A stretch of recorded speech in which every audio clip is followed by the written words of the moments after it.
اور اللہ ان کو خوب جانتا ہے۔ اللہ کسی کی ذرہ بھر بھی حق تلفی نہیں کرتا، اور اگر کسی نے نیکی کی ہوگی تو اس کو کئی گنا کر دے گا اور اپنے ہاں سے اجر عظیم بخشے گا۔ بھلا اس دن کیا حال ہوگا جب ہم ہر امت میں سے احوال بتانے والے کو بلائیں گے اور تم کو اے نبی صلی اللہ علیہ وآلہ وسلم ان لوگوں کا حال بتانے کو بطور گواہ طلب کریں گے۔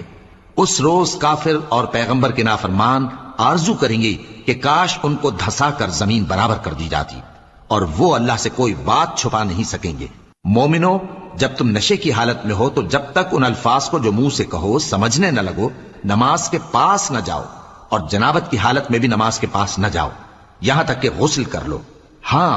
اگر بحالت سفر رستے چلے جا رہے ہو اور پانی نہ ملنے کے سبب غسل نہ کر سکو تو تیمم کر کے نماز پڑھ لو، اور اگر تم بیمار ہو یا سفر میں ہو یا کوئی تم میں سے بیت الخلا سے ہو کر آیا ہو یا تم نے عورتوں سے